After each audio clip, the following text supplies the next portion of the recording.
Salut à tous, David Fèvre, j'espère que vous allez bien. Alors on se retrouve pour une courte vidéo pour que je vous explique un petit peu où on en est dans la vigne. Alors déjà, vous voyez derrière moi ciel bleu, le soleil il est de retour après allez, une douzaine de jours très humides. On a pris, il y a des cumuls suivant les coteaux qui vont jusqu'à 70 mm.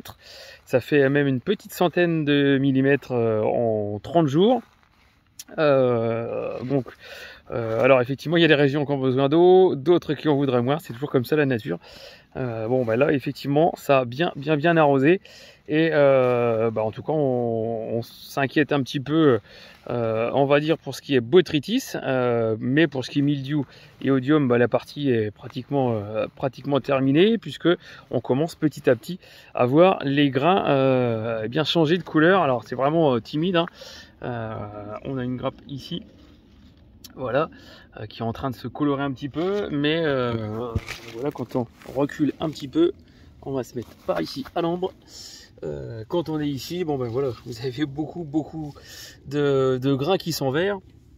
Donc pour l'instant il y a encore beaucoup de travail justement.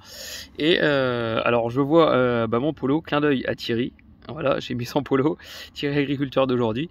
Donc il y a encore beaucoup de travail niveau maturité. Cette parcelle là ici, on est milieu voire deuxième partie de vendange, donc on sera autour du 20, 22, peut-être même 25 septembre. Et on espère que ça va tenir quand même, puisque cette humidité qu'on a eue, ça s'est mis effectivement un petit peu dans le feuillage, ça s'est mis dans les sols. Voilà, on n'a pas, il n'y a pas de problème de sécheresse, on peut facilement rentrer les mains à l'intérieur. Donc là, il n'y a pas de problème. Donc on espère que cette petite humidité va pas nous gâcher, je dirais, la fin de parcours, parce qu'on a déjà effectivement un beau potentiel de récolte. Alors on le voit ici. Voilà, même sans avoir une taille très longue, un bon palissage bien aéré, des grappes bien aérées, un effeuillage, etc. Des doses d'azote limitées. On a une nature qui a été généreuse cette année, puisqu'on a des excellentes grappes qui sont comme ceci, et même les plus petites d'entre elles sont bien compactes. Donc on a un beau potentiel effectivement, mais si jamais toute l'eau qui est tombée là, elle arrive et elle a créé un petit peu de foyer de botrytis, donc de pourriture, on va dire qu'on aurait de quoi trier les grappes, ça il n'y a pas de problème, mais il y a un stade où faut pas que ça dépasse. Donc ça, là c'est encore trop tôt pour le dire. Pour l'instant, même à faire un petit tour comme ça sur la parcelle, on n'en voit pas. Il n'y a pas de foyer de pourri. Alors par exemple, il y en a peut-être un là. Voilà.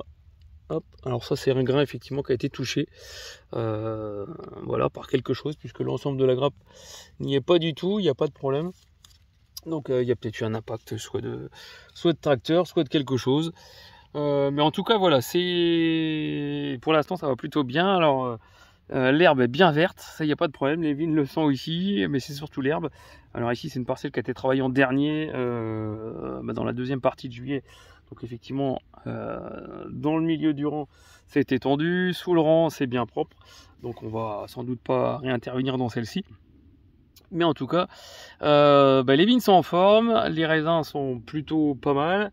Affaire à suivre dans une quinzaine, voir si effectivement cette humidité n'a pas généré quelques foyers de botrytis. Mais pour l'instant, voilà, c'est de bon augure. On a en tout cas tout donné. L'équipe a tout donné, donc je les remercie au passage. Il y a encore une semaine, on faisait de l'ébourgeonnage dans certaines parcelles qu'on n'avait pas pu faire au bon moment. Ébourgeonnage qui se passe d'habitude, on va dire, on le termine dans la première quinzaine de jours. On n'a pas réussi à le terminer. Mais j'y tenais vraiment, puisque on voit là avec cette humidité, on voit que ça va servir, ça fait de la place dans le feuillage. Donc j'ai mis des petits shorts justement qui expliquaient ce travail, alors un petit peu pénible, puisque quand il se fait d'habitude au mois de juin, le feuillage est beaucoup plus petit, donc c'est plus facile à aller chercher les bourgeons. Là, une fois que c'est dans les fils, dans les piquets, on va se retourner, il n'y aura pas le soleil. Bon, une fois que c'est à cette hauteur là, une fois qu'il y a tous les brins qui sont dans les fils, c'est plus compliqué à les retirer, mais bon, l'équipe l'a fait quand même. Gros boulot, mais en tout cas je crois que ça va servir, puisque justement avec cette humidité qu'on a, au moins on va pouvoir se mettre toutes nos chances du bon côté pour pouvoir faire j'irai rentrer une très belle vendange parce qu'il y a vraiment un beau potentiel. Voilà. Donc bah, c'était pour les petites news. Vous en serez d'autres. Vous voyez passer ici sur les réseaux, notamment sur Instagram, pas mal de petites vidéos sur le Vitibot. On a un beau projet pour 2024. Bah ça, j'expliquerai un petit peu plus tard. Mais en tout cas, voilà, beau projet avec plusieurs vignerons. Et il se peut bien qu'effectivement, dans ces pentes ici, eh bien, on voit tourner ce petit robot. Voilà, allez, je vous en dis pas plus. On y reviendra plus tard. En tout cas, bah, on va profiter du soleil ce soir. Et bah, je vous donne rendez-vous dans une prochaine vidéo. Voilà, ciao, salut.